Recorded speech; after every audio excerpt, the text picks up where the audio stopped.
Happy Hump Day and welcome into the PHNX Sun Devils show brought to you by the DraftKings Sportsbook app, America's top-rated sportsbook app. Don't forget to leave a like, drop a comment, subscribe, even leave a 5-star review wherever you get your podcast. I am Anthony Totri, joined, as always, on Hump Day by Shawn DePaz. Shane Diefenbach looks a lot different than he usually does, and that's because Shane's actually still on Radio Row, avoiding this show, which he has done now for, 2 weeks? 2 weeks. We're pushing 2 weeks, yeah. It's okay. We've got an even better replacement today. We've got Jack Loder, Devils Digest's own, to talk ASU baseball, and we've got a lot of football-related stuff to get into today. Jack, thanks for taking the time today, man.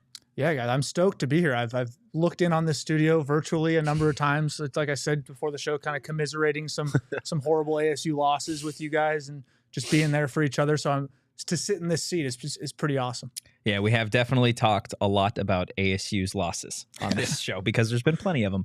But hopefully we can talk ASU baseball in maybe a more positive light this season than last season. Jack, you're the guy when it comes to ASU baseball. And I guess just the first question I've got for you in terms of what's next for the Bloomquist era in year 2 is just what is the outlook on a team like this that has kind of undergone a whole roster haul? Yeah, so I think last year the theme with Willie was learning, and he's talked about this a number of times. Every day last year was a new day. Everything was new to him. He'd never had his first game. He'd never had his first Pac-12 game, never had his first Pac-12 losing streak. So this year he's kind of said, a lot of this stuff feels a little more familiar. And last year there were really only 2 of players on the team that he had kind of seen and recruited and signed before they got the year underway. And this year it's the vast majority are guys that he recruited. So I think he's a lot more comfortable, has his guys in the building, and that started in the transfer portal. I've talked a ton about how the haul that they brought in, both on the mound and position guys all over the country, big-time names, kind of smaller-time names that are going to contribute. So they did a really good job in the portal. There's 33 new players out of 45 on the roster. So if you're heading out to Phoenix Community next weekend for opening weekend against San Diego State, definitely do some homework because there are a lot of new faces. But I think that the new faces and the familiar faces have been gelling well from what I understand. Hey, so, I mean, you mentioned the transfer portal. That was obviously a pretty big, I guess, goal of Willie and company, just to attack the transfer portal. How would you, I guess, rate how they did in the transfer portal? Obviously, there's a lot of new names, but I guess can you speak to the quality of those names? Yeah, you got to give it a grade. It's an A+. Pretty much across the board, all these national college baseball forums rank their transfer class either first or second. LSU also had a phenomenal transfer class, but to be, definitely the best transfer class in the Pac-12 and be recognized nationally as much as they were was pretty impressive. The first 2 starting pitchers you're going to see next weekend, Ross Dunn on Friday night. He's a Florida State transfer, left-hander. He's in the mid-90s with just a wipeout slider. Obviously a major league caliber arm. And then the Saturday guy who's slated to start Saturday is Christian Curtis from Texas A&M. He's a guy who's been up to 100 miles an hour in the bullpen. He's coming off Tommy John, so he's not quite back up to that kind of velocity. But his freshman year at A&M, and even as a high school prospect, he was blowing in the mid to high 90s. And that's in the Pac-12, you get a few of those guys in the conference a year. So to have him starting and really not even just being a back-end guy, a guy who can give you that kind of velocity and devastating stuff for 4 to 6 innings is going to be huge for them. They added Owen Stevenson, a transfer from University of San Francisco, who's a right-handed pitcher. He's going to be playing in the mid-90s as well. Had a lot of experience in San Francisco. He was a Friday night guy for them. Actually pitched against ASU through 5 innings. Gave up a run last year at Phoenix Community in that series. So just on the pitching side of things, and I'll get way more into the position player stuff too, but the pitchers are going to be much improved, and that's something that's been such a point of weakness for ASU baseball in the last decade plus, really. They've had Spencer Torkelson, some of the best offensive players in the country, Hunter Bishop, just to name a couple, and they really have just not been able to pitch at a level that is even close to like a College World Series type that the program wants to get back to. You brought up the pitchers and obviously Ross Dunn and Christian Curtis. In terms of this ASU baseball team, just a year ago, you look at the way this team lost games, and I felt like so many, it was on the bullpen. Just time and again, the bullpen just couldn't get it done. We've already talked about the starters, but in terms of the bullpen, where did they upgrade, and how much of an upgrade do you expect it to be this season? Yeah, so they definitely upgraded in the bullpen, but surprisingly enough, the bullpen actually has like a lot of continuity in that Christian Bodlovich is back. He was probably the best reliever out there last year, and Blake Pivaroff is back. And Pivaroff was a two-way his first couple years at ASU. Now he's just pitcher only. He's kind of dropped the bat, and he's a guy who's going to get it up around 92, 93. Right-handed pitcher who's become more of a pitcher than a thrower is what I've heard. And going back to Bodlovich, they call him the fireman. He puts out a lot of fires. He comes into jams, gets guys out of jams. But of course, they added stuff in the bullpen too, because if you watched any ASU baseball last year, you knew they needed to add some stuff. Start with the guy Timmy Manning. He's a left-hander from Florida. He's kind of a smaller dude. You wouldn't really, when you see him, think, oh, this is a high-leverage pitcher. He throws gas from the left side, and he has a great curveball. I was out at a scrimmage a couple weeks ago, and he fooled Ethan Long. He fooled Will Rogers. Some of the best, big power bats in the ASU lineup just had them flailing at that curveball. Jonah Giblin's another guy. He's a transfer. He's a JUCO guy. He went to Oregon State originally. Just played at Phoenix College last year, and he's going to be a guy who will be competing for that back end spot. Another returner, Brock Peary. So those are the three returners in the bullpen. Peary was pretty much the closer for the most part last year. He's a submarine guy, kind of a junk baller, so not your prototypical closer, but when he's on is great. When he's off, it's definitely an adventure. So an adventure. Nolan Lebeloff's another name just to keep in mind out there in the bullpen. So the pitching coach Sam Peraza is definitely going to be shuffling things in the beginning and hoping they can find that path in the ninth inning that they didn't have at all last year, and they kind of lamented time and time again after late game losses last year. We don't know when a starter comes out, be it the fourth inning or the sixth inning, we don't know the pads we're going to jump on to get to the ninth. So I think identifying that is gonna be good for this team and going to keep a lot of hairs in Willie Bloomquist's head, honestly. I want to get to the offense in a second, but you brought him up, and while we're talking about the pitchers, I want to ask about Sam Peraza. Obviously pitching coach, but also the recruiting coordinator. Yeah. What has kind of his role been in all of this? And I guess, can you speak to the importance how important he is to this program over the summer, I guess? I think it was really important for Bloomquist to have the recruiting coordinator be the pitching guy because they've been unable to attract the best arms over the last 7, 8, 10 years. Like I mentioned, that to have a guy that's doing the recruiting and also is the pitching coach and can lay out to these pitching prospects and guys in the portal, hey, this is what we do. This is what a day in the life of a pitcher's like here. This is a hitter's ballpark, but if we can put together a staff that can match what we have offensively, we're going to be playing deep into the postseason. And Peraza he came from San Diego State, so actually it's going to be he's playing against his old team. He played at San Diego State when he was a player as well. He was known as a good recruiter, like in kind of the West Coast, but now he has the ASU platform and can really use that brand to recruit the cream of the crop instead of just like kind of a mid-major reach. Has been really good. And every pitcher I've talked to, you never know how honest guys are being when you ask about coaches when they're on the team still, but guys have said that he's been phenomenal. His preparation is elite. Everything's super regimented this year. I think there was a lot of scrambling going on last year, especially with some injuries they had on the mound. So I think they're a lot more prepared, and Peraza is a huge part of that because he knows exactly what he bought into with the guys they brought in. So having a plan for these pitchers day in and day out, knowing when you're going to throw bullpens, when you're going to long toss, and when you're going to get on the mound in games or be ready to get on mound in games if you're a bullpen guys, it looks really organized. I think Peraza has a lot to do with that. Yeah. I want to zoom out of ASU baseball for a second on the roster and just look at the conference as a whole, because ironically enough, right before we started the show, the Pac-12 released the baseball preseason coaches poll. You gave them the go ahead? Yeah. Okay. So Stanford clearly is the favorite. Their projected finish first. You got UCLA at 2, Oregon State 3, Arizona 4, Oregon 5, Arizona State at 6, Washington 7, Cal 8, Washington State 9, USC 10, and Utah at 11. Right before that even came out, I had kind of asked you about who were the heavy hitters in terms of Pac-12 teams. You said Stanford has a chance to be one of the best teams, if not the best team in the nation. Yeah. Outside of that, the second, third, fourth spot kind of up for grabs. From what you've seen with UCLA 2, Oregon State 3, Arizona 4, and kind of the rest of it,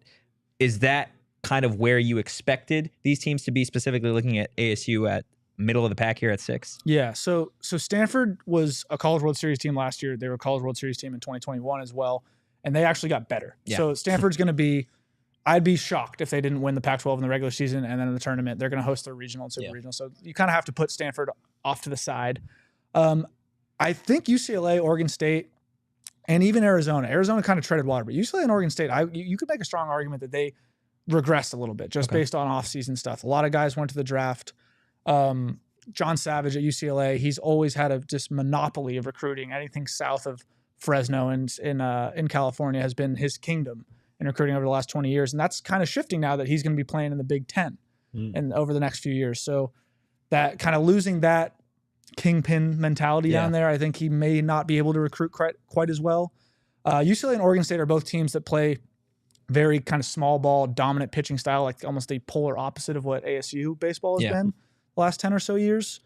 So if they can't pitch at the highest level that they've been pitching at the last couple of years, they're going to struggle to score runs and win games and stick around with teams that can really put runs on the board.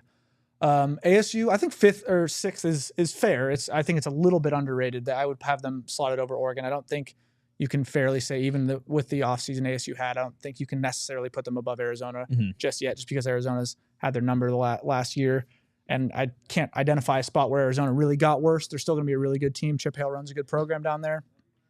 They're going to play fun games against ASU. One thing just to go on a little bit of a tangent here, one thing I loved about Willie Bloomquist last year was he was not shy about how much he despises the University of Arizona and the city of Tucson as a whole. I think I asked him at one point, how excited are you to get down to Tucson next week and face Arizona? And he said, I'm never excited to go to Tucson. I think he commuted every day of the weekend series. He drove down from Scottsdale. I'm not sure about that, but I wouldn't be surprised.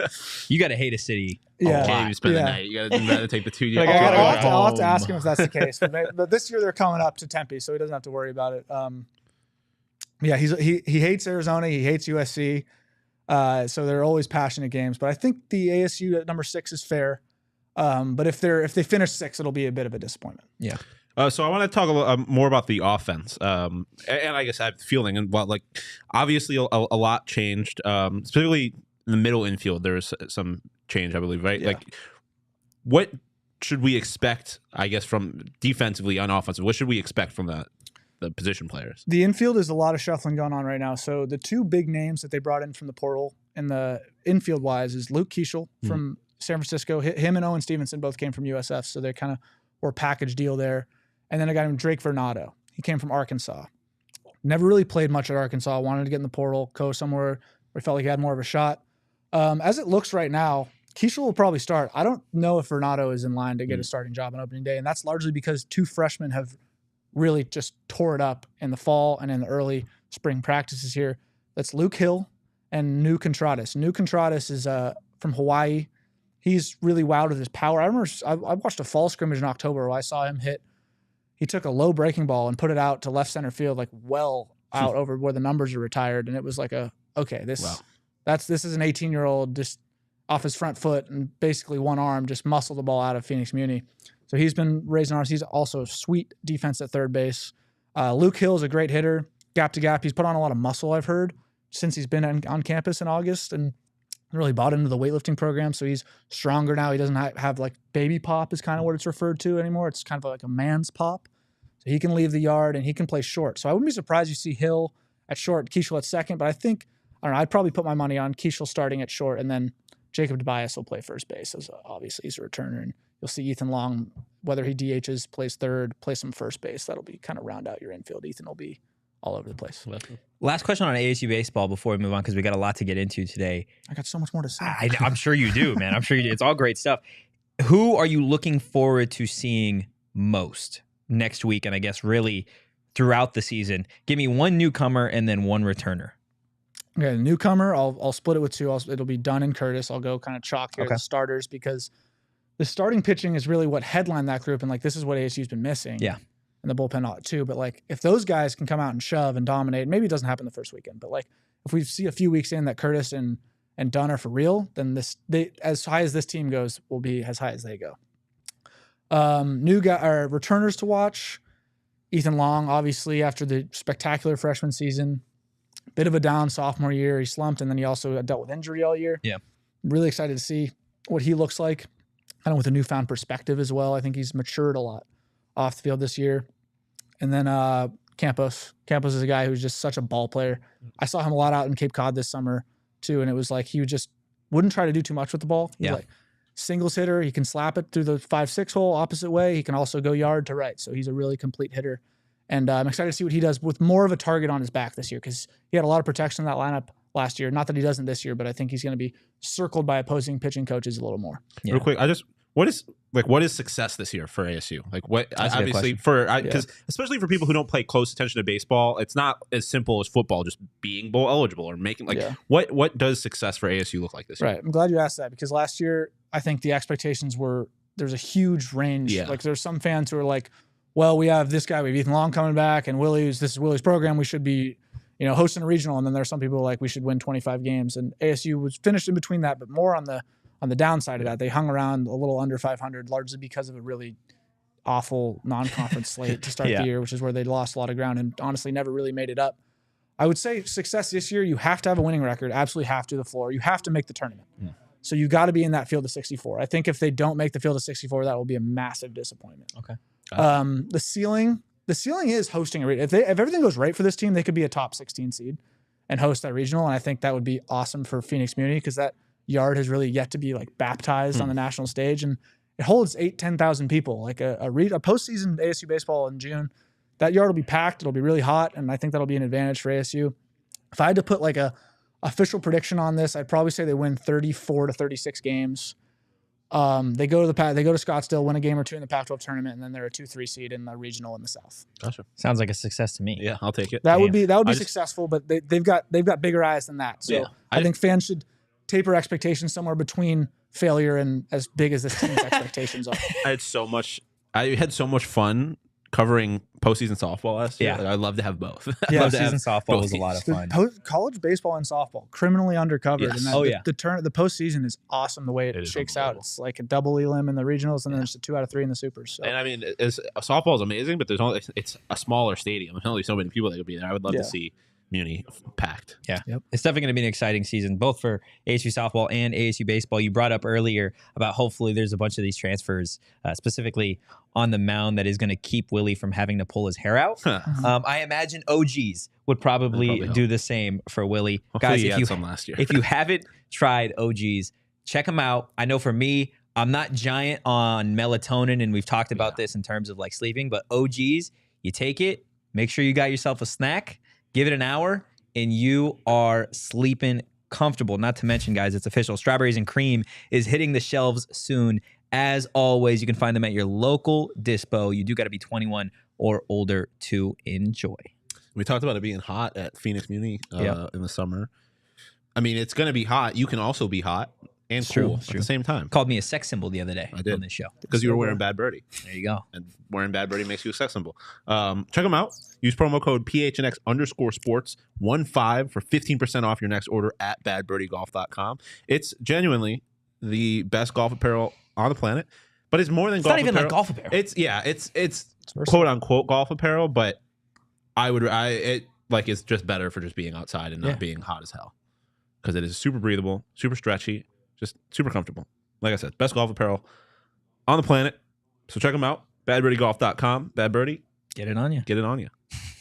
Let's transition over from baseball to football. You already talked about SDSU. We might as well continue that conversation on SDSU because it looks like we could have the replacements for UCLA and USC. Everyone saw these two schools coming, right? SDSU and SMU. The obvious one. It feels like those two are the favorites right now. Right when the announcement of USC and UCLA kind of shifting gears and moving conferences was first brought up, SDSU it felt like a clear favorite to replace one of those schools here in the Pac-12. SMU, a little bit different. It looks like Brett McMurphy, he tweeted the other day that Kliavkoff was having a meeting at SMU on Wednesday.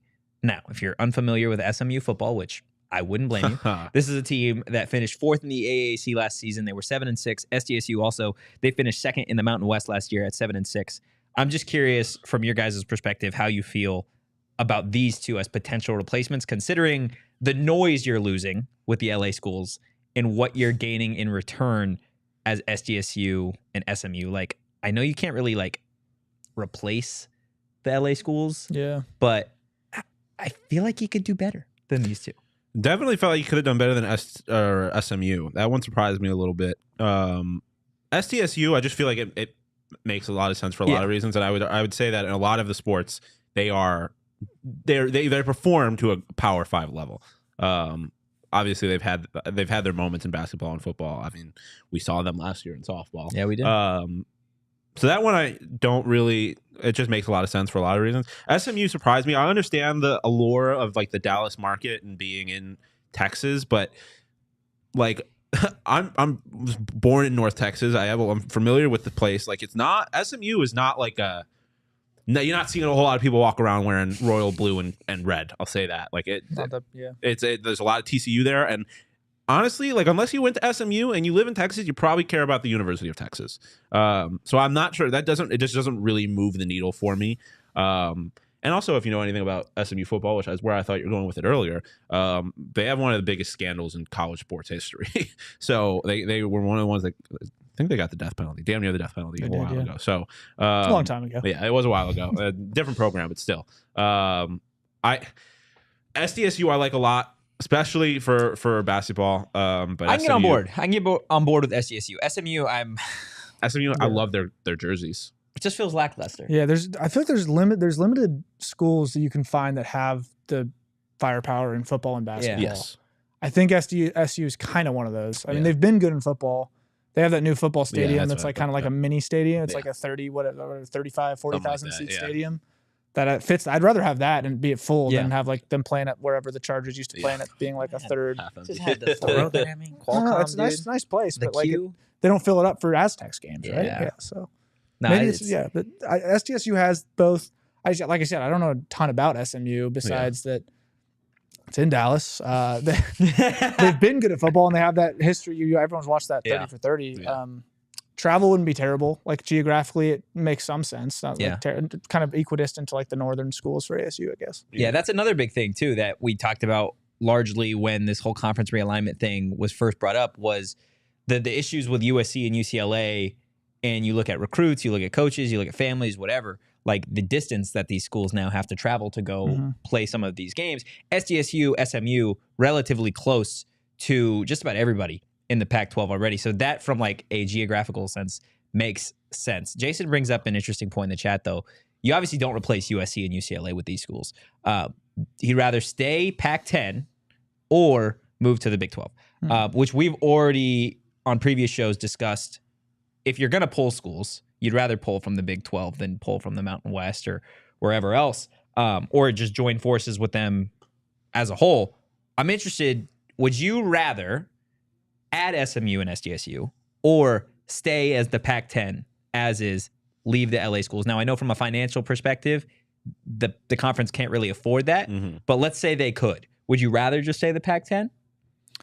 I feel like the Pac-10, when it's 10, you got to have USC and UCLA. Back in the day when it was 10 and there was no Colorado and Utah, it was kind of like, this is a better 10. Like you're losing like the two of the top four brands of the 10. So I don't know if you go back to 10 without them. I think what's the downside of adding a couple more and you know, see how they grow. Yeah. I don't know. What was the deal with BYU? They never. They're to the Big 12. Yeah, they're in the Big 12 docket. Will in the chat bringing up Boise makes more sense. Yeah, I mean from a I think purely athletic department perspective and locate whatever. Like I think it makes a lot of sense. But I mean SMU is clearly like that's in my opinion clearly just about the TV market. I don't know what other. I don't think there is another natural connection to the Pac-12 that SMU would have. To answer your original question, I'm kind of with you. Like I think going down to 10 doesn't really do anything for you. Like you need to replace. You need to add something. You need warm bodies, basically. Yeah. San Diego, I think would be fascinating. I think that would be interesting to see kind of how rivalries develop with them because they'd be the only Southern California school. They don't have a natural geographic rival in the conference. Neither would SMU. You're talking SDSU. They got to be rivals with each other. Yeah, right. So it would be interesting to see. Start with S. Like I don't think it's natural. Like SMU specifically doesn't seem like a natural fit in the way that San Diego does. So I gotta kind of have to look at them differently. San Diego would be a lot of fun. SMU, it would be nice to be in Texas, I guess. I don't know. Like it just really does not do anything for me. Damon, you have something to add? I was just going to say about BYU that I think it was largely like a religious and like kind of standpoint from like a, I guess like a, how the mentality of the schools rather than, because I think stylistically and athletically they do fit. Yeah. And they're rivals with Utah. But I just think that that was the reason why BYU was never added, even though BYU always made the most sense. Yeah. Imagine BYU taking a trip to Tempe. That would be fun. Yeah, I'm a Big 12 guy. I would have loved to be in the Big 12. I just think it would have been fun. I think Yeah. it would have been a fascinating connection with like Texas Tech, for example. I think would have been a fun little rivalry. Big 12's fun, man. I was in Oklahoma in September for the Oklahoma State game, and that was just walking around before, like hours before the game. Yeah. I'm like, dang, this is not. And Dillingham has pledged to change this, but like I was like, wow, this is nothing like Tempe on a game day. This is the entire town is just partying, and it's 11 a.m. Yeah. Plus, I feel like the Big 12, you'd be hard. I think you'd be hard pressed to find a program that gets hurt by moving to the Big 12. I think football elevates, basketball elevates. I mean, obviously, the bat and ball sports, like it's still the Pac. I don't know how much that really affects it, but like USC and UCLA going to the Big 10, like I think there's a lot of sports you can look at where it's going to severely hurt them. Yes. I think UCLA specifically more than USC. Yeah, but I mean, even USC, I think like you kind of mentioned with baseball, I don't know how many. I don't know how much of an attraction it is to play Big 10 baseball. There's very few programs exactly. That are worth. Not only that, but just the amount of games that you have to play. Let's say USC, UCLA baseball, like the travel that is going to be put on some of these guys. And we've, like I said, we've had this conversation before about if you are a potential recruit of these schools, specifically when it comes to baseball, softball, whatever, as opposed to football and basketball, it's a little different. But like, it's a turnoff for me specifically of like, okay, every other week, I've got to travel to some shithole school in the Midwest to go play baseball. Specifically, like when you look at some of the weather, like during when these games are going on, it's awful. A third of the Big 10 doesn't even have baseball programs. Yeah, it's a turnoff, right? Yeah, because not everything's football, right? It's one thing to go play 4 games a year, and one of them be against Ohio State, where they could play it in Antarctica, and you're not going to really care. Yeah, like that's not what it is. You're gonna go play like. Just a bunch of random, like nobody schools by and large. Rutgers on like a Tuesday. Yeah, it's like, you know what sounds nice in the middle of like second semester? Traveling to northern New Jersey to play Rutgers. In a conference game. Yeah. Well, no thanks. 5.5 hours flight. Yeah, not at all. To Jason's earlier point about SDSU and SMU and you don't replace the LA schools, it's like Thanksgiving dinner. And like you lose the 2 best pieces. It's like you're having Thanksgiving without mashed potatoes and mac and cheese, in my mind. Okay, well. And so you're like Thanksgiving dinner. You're like, oh, okay, like there's still some good stuff, but you're trying to replace it with like more fucking vegetables. Yeah, and you're like, oh, I guess this is all right. You can have as much green bean casserole as you want. It's still not mac and cheese. No, or mashed potatoes. Yeah, like come on now. Like, and I don't think when you lose them, you're not gonna get it back, right? There's nobody that the Pac-12 can pull of like, hey, you want to be our mac and cheese? Like, you just can't. Yeah, I mean, the Pac-12 was just late to this party. I think all of the schools, yeah, right. Like, I think all of the schools that would have made sense are going to the Big 12. Yeah, like, I like Houston would have been interesting. Obviously, Cincinnati's too far away, but like, can you imagine Houston in Pac-12 basketball? That'd be fascinating. Well, also inversely, ASU basketball in the Big 12 would just be a punching bag at least for the time for being. sure. For sure. It would be fun though. It'd be fun to have those, and maybe it's just because like over time we've gotten used to the Pac-12 matchups, right? We're used to ASU versus Oregon State. We're used to ASU and Oregon, etc.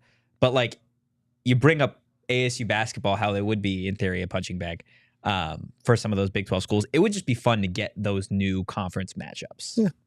Yeah, I mean, Jason makes it like it makes it the Pac look desperate and weak. Do you think there is like any negative effect to adding SMU? Like, do you think it makes the Pac-12 look kind of sad? I mean, the Pac-12 looks sad already, so I don't think it's like, oh, we look more sad because we added more schools. I think from their perspective, the Pac-12 is just simply trying to stay afloat in terms of financials, and I think you need to bring on 2 more schools. Again, we've talked about, I don't hate SDSU. SDSU and ASU specifically have a little bit of a history. So that's fine for me. The other school, it is what it is. It would make less of a difference for me if you weren't losing what you're losing, right? If you were to lose a Colorado or an Oregon State or whatever, it'd be a little bit of a different conversation. You could be like, oh yeah, you could plug and play SMU in there, but you're losing 40. I think the number was 40% of your television revenue was from the LA schools. You're not making that back with these 2. That's crazy. Right? No, yeah. So it is what it is. They're just trying to stay afloat. And in terms of the Pac-12 looking weak and desperate, they do that on their own. They don't need to add more schools or pick shit schools. to really like make themselves look worse than they already do. So I still think some of these schools should have just said fuck you to some of the other schools and just got rid of like your Cals and Stanfords and just merged. You can get rid of get their own conference. Kansas State and whoever else in the Big 12 that you don't want, and just put all the good markets together. Yeah, that's a fair point too. Look, part of the benefit of being in the Pac-12, specifically in Arizona, is you got Burrito Express close to you just about everywhere, guys. They got locations all over the valley. Yeah, you had me. Buy a $25 Burrito Express gift card and get a free burrito. We're still on the steak and egg. Yes. Add bacon. Yes, of course. I think we get BE next Monday. Let's go. I think we do. I believe so. Guys, if you haven't tried Burrito Express, it goes crazy. Have you tried Burrito Express? I've been there once. Yeah, it's been like a year though. When you get back. Gotta go back. Like once a The week. marketing's great. Like, Oh, yeah. as someone who's tuned into ASU sports, you can't miss it. Yeah, exactly. Yeah. So I Who gotta would get have back thought? there. That's the marriage. Burritos, ASU football. Yeah. Somehow Dillingham is selling these big time portal guys on NIL deals with Burrito Express. Hey, And a breakfast supreme burrito. you do what you got to do. Guys, that was again, the difference for Rashada. they got locations just about everywhere in the valley. Give them a follow on social as well at Burrito EXP. Another positive being in the Pac-12 is that Four Peaks is sold almost exclusively in Pac-12 country. That is true. Just about everywhere. Just about everywhere here in the Southwest, specifically, obviously, here in Arizona. And they are they're the best beer in Arizona. And if you haven't had a chance to try Arizona's #1 wheat ale, which like it's probably ranked #1, but also if you've had it, like it is legitimately the best wheat ale I've ever had. Yeah, wow, it's crazy. Wow. Wow wheat. Come on down to Boondocks, Old Town Boondocks, for the Tailgate Time Machine, Saturday, February 11th. You could try Four Peaks' newest innovation. It's packed full of Arizona citrus flavor, perfect for light drinking into the desert sun. But you must be 21 or older to enjoy responsibly. It genuinely is. Ooh, being at Muni as a fan, drinking some Wow over the summer, that would be Watching any ASU sport and drinking a beer makes sense. But I'm saying specifically drinking Whether it's Wow for pleasure or pain or to drown. Yeah. But while I was drinking Wow while watching baseball over the summer is perfect. Like it is. I cannot wait. I love baseball so damn much.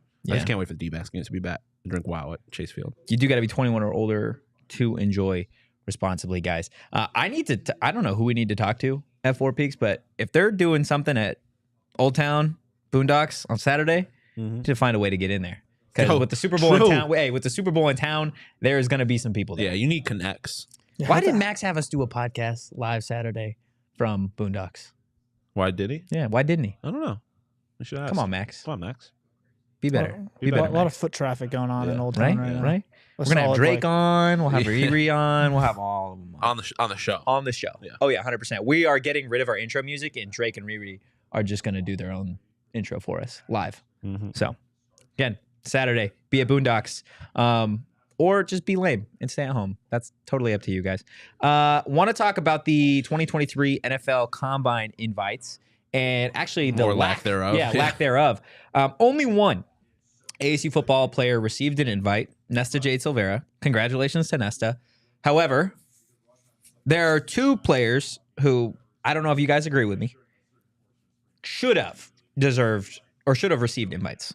Kyle Sully led the Pac-12 in total tackles, captain for Arizona State for last 2-3 seasons, I want to say. It's unofficially for longer than whatever it is officially. Yeah. And then Xazavian Valladay, X gonna give it to you, the Pac-12 leading rushing touchdown running back, and then also one of two running backs in the pack to have rushed for over 1,000 yards. Only one that had more was Zach Charbonnet, and he also did not receive an invite to the 2023 NFL Combine. I mean, listen, I don't. Sully is kind of whatever. Like, obviously, it would be great for him to be there. But there was a point in the season where he led the country in total tackles. Yeah, I know. But I just I don't think he's necessarily an NFL caliber talent. So I can live with that one. The X makes no sense to me. I mean, he ended his career as the FBS active leader in rushing yards, career rushing yards. I mean, you already mentioned being one of the two guys to rush for over 1,000 yards in the Pac-12. I don't understand the argument. I don't think there is an argument that he shouldn't be there. It just seems like a massive miss on my part. It's just a glaring omission. I'd love to hear, like you said, like I'd love to hear the reasoning for him not. At every step of the way, he checked the boxes. Like everyone was talking about coming into the season. Oh, there's going to be a big drop off. There's no Rashad White. It's like there was not a drop off at all in that one spot. And he's such a versatile back. Yeah, he can get out of the backfield, catch passes and trap. We saw him make a couple of spectacular catches that you'd be wowed if the wideout made those catches. Yeah. So it's not like he's one dimensional. He's I guess like he's on the older side for sure, but like we see that shouldn't be a hindrance of a combine invite. Yeah. Seems like the perfect player that scouts would like to say, let's see more of this, actually. Like, I don't understand the decision at all. Well, it doesn't make sense. And I know they don't do this, right? But you look at schools specific, right? FSU, DBU, right? Let's say there's a guy there that statistically meets the requirements, but to your point, he's maybe a little bit older, he transferred in, whatever. Like, you're like, okay, like he's a DB at FSU. That means something, right? Same thing with LSU. He's a DB at LSU. You look at ASU's running backs over the last handful of years. Eno Benjamin, Rashad White. You throw in Kalen Ballage. Like, it's what they do. They breed running backs here. Yeah. Then you pair that with his numbers. You're like, this guy should have an invite to the combine. Not only statistically does he check every box, not only as a player does he check every box, but this is what ASU does, right? Yeah. Have a little faith. Let's invite the ASU running back. Instead, you've got 3 running backs from the Pac-12, Zach Charbonnet, Travis Dye, who Travis Dye is not an NFL running back. And then I believe Utah's running back is on there as well. Tavion Thomas. Yeah.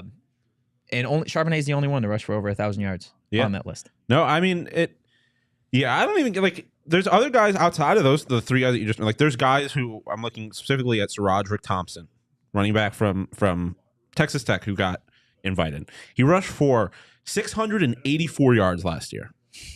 How many touchdowns? 7. Like, I get it's more complicated than simply looking at their stats. But sometimes it doesn't have to be. But when you look at the stats and you look at the eye test for X, everything suggests he should be there. I don't get it. I'm glad at least Nesta got an invite because he definitely deserves that. But X deserves it just as much, in my opinion. And it's not like you could make this argument, oh, it's not just about the stats when you're about to draft a guy. But this is like, don't they just want to get as many guys in front of you as you can see? It's puzzling. And I mean, I get like he's been here for a while. At a certain point, it's a war of attrition with it becoming the leader, whatever, blah, blah, blah. I spent a lot of time in Wyoming. But like, with a guy with this good of stats, if you don't believe that he is that good, wouldn't you want him at the combine so you can see him up close and be like, he actually is not as good as the stats might suggest? Like I said, I just don't really understand. Not only this year, this is a guy who played 5 years of college football. Okay, every single season, he averaged more than 5 yards per carry. Mm-hmm. Whether that be at Wyoming or Arizona State. 3 of those seasons, in all 3 seasons which he rushed for over or had 100 or more attempts, he rushed for over 1,000 yards. Does not make every year, from a receiving perspective, he got better. 11 catches to 13 catches to 23 catches to this past season, 37 catches. And he's so durable. How many, like, what was his games played total in those seasons? Can you even see that right now? Let me check. He was a workhorse this year. How many big hits he took this year and just got back up and was in the backfield. And from a size perspective, right? Like he's not a guy that you look at the combine, you're like, oh, this guy's not going to measure well.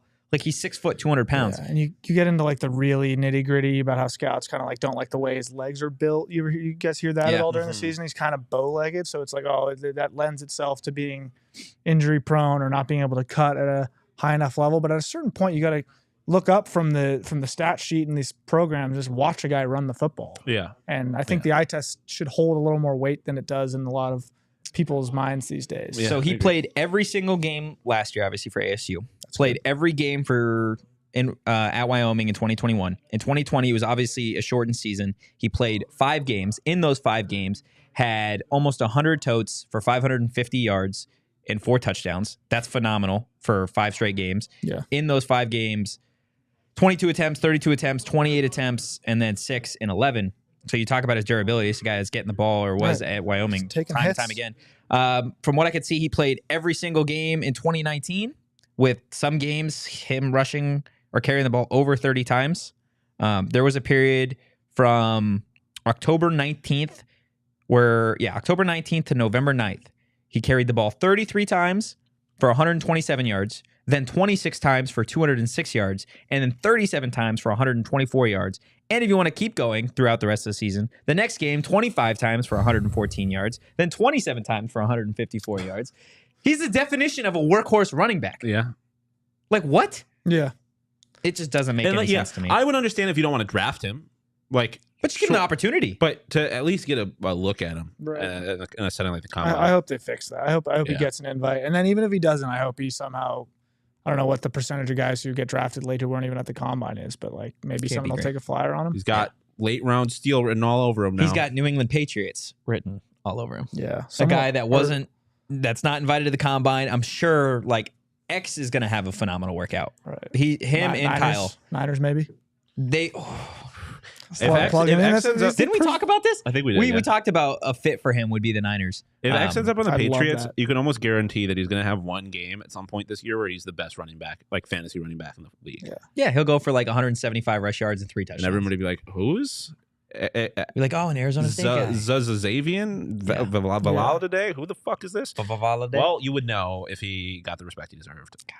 It's so frustrating, but it's what they do. Yeah. Right. So is Soelle a little more understandable for you guys? Yeah, for sure. Definitely a little bit more understandable. But again, I feel like at a certain point, and I know numbers don't tell the entire story, but you turn on an ASU football game, which these people should do, and it doesn't matter what game it is, Kyle Soelle is flying around. Like he's the best defensive player on the field that is draft eligible. Yeah, I mean, He's a better player than Nesta Jade Silvera. And I don't want to take anything away from Nesta because Nesta is a phenomenal player, phenomenal person. But you want to talk about a guy that is flying around at all times, it's Kyle Soelle. Yeah, to me, I don't know if this sounds disrespectful. To me, Kyle Soelle is like a defensive Tim Tebow, who I think I look at him, and to me, it just nothing about him really, despite how good of a college football player he is, he does not really, and I get that Tim Tebow was a first round draft pick, does not strike me as an NFL player. Like it just, I don't know, I could be completely off on that, but I just, No, sad Jack. I think he obviously had a big impact. I did not help him that ASU's defense was so tragic. Yeah. But that doesn't make a difference if Nesta's getting an invite. Yeah, but I think it's different when you're a defensive tackle. And I mean Nesta, I don't know. I just don't. He just doesn't seem to me like an NFL caliber talent. And I just don't think he was not really put in a position to succeed last year.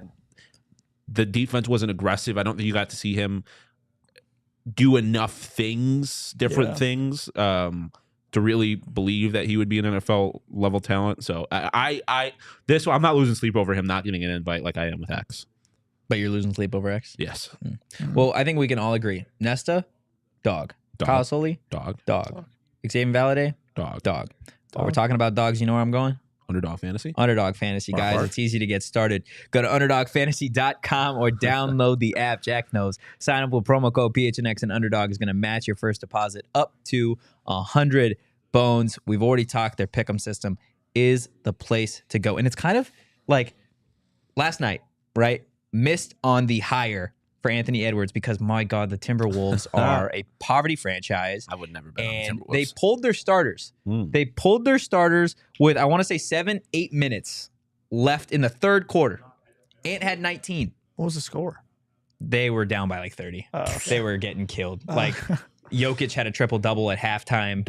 And they had a 50-point first quarter. So it was awful, guys. But it's okay. If you lose a little bit of money, you just try and make it back on the next day with Underdog Fantasy. Again, pick'em system. You can combine literally anything from NHL, NFL, even esports, if you want to throw it in there. Do you like anything specifically, Underdog Fantasy? I know it's going to get real interesting with the trade deadline coming up. I haven't looked at it yet today, so I need to do that. I will say I was right about the lower on Devin Booker's points yesterday, and the higher on Mikal Bridges' points, and the higher on DeAndre Ayton rebounds. Look at you go. I had myself a little bit of a day. Shout out Underdog Fantasy app. Again, guys, sign up with promo code PHNX and Underdog is going to match your first deposit. Jason wants a Shane bark from somebody. Feels like that's all you, Damon. That's pretty good. That's pretty good. That is pretty Shane. Well done, Damon. Well done. I've been ice cold on another sportsbook app, so maybe I should make the switch to Underdogs and just. Hey man, they're gonna match your first deposit up to $100. Underdog Fantasy. Free There we go. Get free it. money.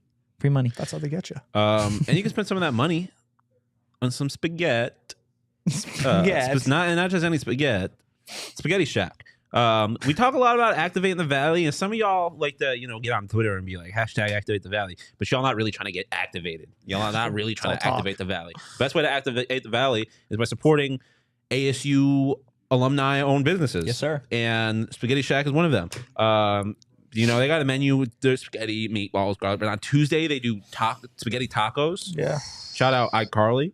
A beacon of our youth. Yeah, exactly. And it's like, it's so cheap. What were we talking? We were looking at it. You could was feed pretty like cheap. 5 people for $18. Yeah. Ridiculous. And the next day you get a bunch of garlic bread and meatballs. Make yourself a little meatball sub. I loved it. I love spaghetti. Who doesn't love? Who doesn't love spaghetti? And meatballs. And meatballs. They're meatballs, dude. Their meatballs go crazy. Screw mom spaghetti. Get the Shack spaghetti. Wow. You just say screw Gerald's mom? I just said mom spaghetti. I didn't say Gerald. it's I didn't say someone- it's Gerald. It's someone's somebody's mom mom spaghetti. spaghetti. Probably Eminem's mom spaghetti. Bombing on his sweater. Check them out. It's a community-focused to-go pasta concept. Started right here. They're currently serving Tempe and Queen Creek, so pull through. It's great spaghetti. Spaghetti Shack? Get it in you. And they're huge Sun Devil fans. Yeah. obviously. Huge Yes, they Sun are. Devil fans. Yes, they are. Final question before we get out of here. It is an out there question that a lot of my questions come from TikTok. And this is no different. Okay. So, question for the chat. Question for obviously Jack, Shawn, Damon can even get involved in here. We got Gerald sitting here. I'm interested to see what he's got to say about this whole thing too. Just soon to be married, Gerald. This is true. Yeah, so you may not want to answer. It is relevant. So, would you rather Oh, God. have your very first job for life making that same amount of money or marry the person you lost your virginity to? So, first, I feel like it's important to establish what my first job was. I was like a fry cook at a little shack at a carnival. And I did that for 2 weeks straight while the carnival was there. If I had to do that for the rest of my life, I'm not sure I would be very happy. And by I'm not sure I'd be very happy, I mean I'm positive I'd be miserable. Now, on the other hand, I don't even know how to go about talking about this. It's a tough subject. It is. The woman that we would be talking about in this situation, I don't really know like what she's up to. I don't know. I haven't. We don't talk anymore. We don't talk anymore. Haven't seen her since high school, so I don't really know like what her get down is. That's a way to put it. I do know that I have seen her at one point since then post some stuff on the internet that I would not necessarily be aligned with. Yeah. Where was she on January 6th? Yeah, exactly. Okay, exactly. that's what I thought. She was there. I don't know where she was, but It wasn't where she I should be. can't tell you where she wasn't. I don't know where she was on January 6th. I grew up in a small town in upstate New York, if you couldn't tell. That being said, I would marry her. You would marry. Yeah, I could not work. I listen, I love my job so much right now. I just cannot comprehend having to work any other job, let alone that job, company for my man. entire life. I would hate it. Yeah, big shout out PHNX. It's a tricky situation, man. I could not imagine it. As problematic as she may have been, it does seem, based on her social media, I guess, that she has made a little bit of a 180 on some of her stances, so we might be a little more aligned on some things. Maybe I'll make it work out. Very beautiful woman, but I just Flex. it is what it is. I don't know what to tell you. I had it like that in high school. Okay. There's Shawn to pause. But I feel like we could get along. I would just hate my life if I had to work as Divorce an option after you make bank. So for the purpose of this question, however it's been worded in the past, it is you have to work this job and make that amount of money. There's no Just promotion.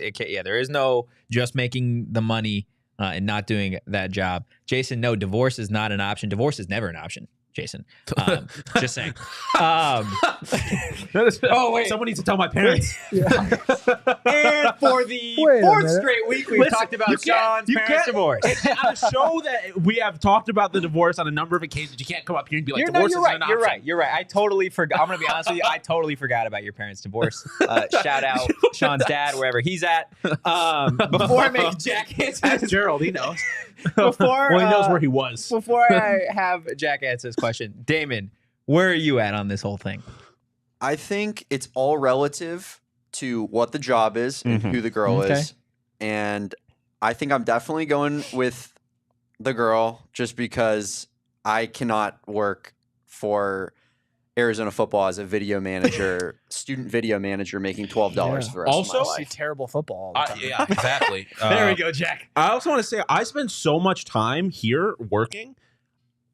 It doesn't matter who my wife is. I would hardly see her. Okay. Like I would rather I could bread getter over there. you know, yeah, that's what I do. I'm again company man. You just kind of got it like I work until the job's done. And I would work a lot more if I hated my wife. So I would be more productive, you know? Maybe I'd get a raise. Who knows? Top 10 career tips, like just absolutely despise your spouse.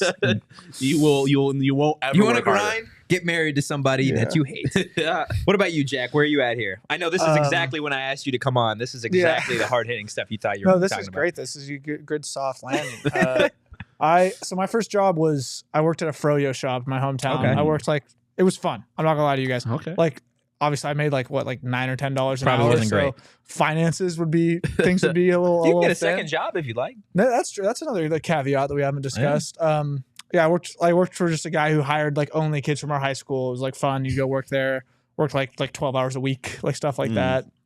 So that was my first job. It was fun. I obviously wouldn't like to go back to that job, but compared to being a fry cook at a carnival, say it's a step or two up from that.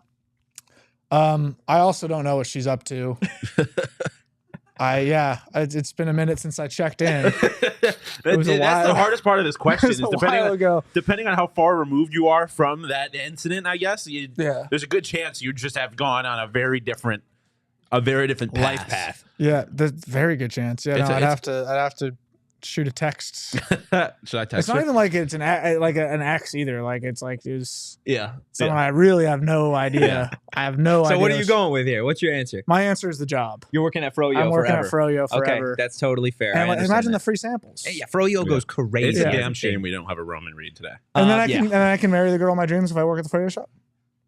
Yeah. Or does that affect her? Is she oh, you work at a Froyo Well, I don't know. I mean, I don't think you should be if there's a girl that shows up at the Froyo shop and doesn't want to marry you because you work at a Froyo shop, I don't necessarily know. I don't want to marry you because you go to Froyo shops. How about that? Yeah. Well, technically, as the Froyo, what are they? They're not cooks. They're Froyoers. Are they Froyo? We like to say artists. Froyo. Fair enough. No, it was sounds a about right. self-serve. Just weigh it and I'll tell you what it is. You just hit the I was buttons, not make doing sure it. What was it, like a TCBY or a Yogan Fruz or something? No, it was a local mom and pop. It was called Swirl. Fucking. Yeah, I know the owner. The owner's kid. I used to give baseball lessons to his kid. I know him. Yeah, I still. I could. Yeah, I could. I'm in way better touch with him than I am the girl I lost. He's on the talking gym. himself into working at working Froyo forever. I still go back there. So something that really distracts me, no matter what, Yeah, is what's planes distracting you? 'Cause dragging you giant distract- banners behind them. Whoa, is that another China balloon? No, that's what. Honestly, I saw it at the corner of my eye. I'm like, what? Nope. Not again, damn Just it. a giant banner. So what's your answer? This is so my very first job, I was a busboy. So I didn't make very much money, which assuming that I'd get minimum wage is fine.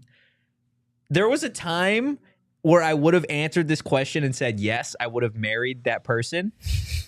But this person, we were fine in terms of politics and all that stuff. They're just not great as a human. So She wronged you. yeah, Anthony's been hurt.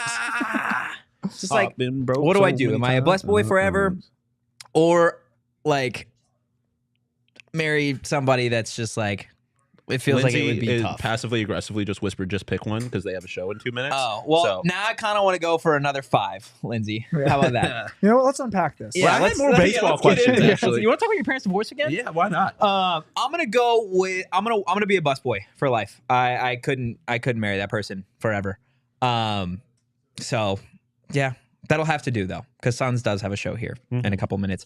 Guys, if you enjoyed the content, give us a follow You at had to PHNX have enjoyed the content. _ Sun Devils. You can follow me on social at Anthony _ Totri. You can follow the man currently fucking with the Mac at Shane Deeth. You can follow Jack. Where can the people follow you? At Jack Loder _ on Twitter. Ooh, he's got the underscore at the end. At the underscore. There was someone already had the name, I guess. Really? Yeah. It's tragic. I was like 16. Working at the Froyo shop. Yeah, I was. I think I was there. You can follow Shawn DePause at Shawn _ DePause. Well, I was told that I need a stall now, so now I need help coming up. Stall, not knowing what my as always is going to be, as always, which in this situation actually benefits because they need more time. Do they still? Okay, no, they're good now. Get us out of here, Totri. All right, guys, we will see you Thursday post-game show. ASU basketball looking to get back on track. We'll see if they can do that thing against the Stanford Cardinal. I'm surprised your thing wasn't fuck the Stanford tree. Oh, yeah, no, fuck the Stanford. Yeah, that's one thing if you're going to know anything. Well, if you're going to know anything about me, I'm from Buffalo, and I fucking hate the Stanford tree. We'll see you guys tomorrow. Interesting. Peace.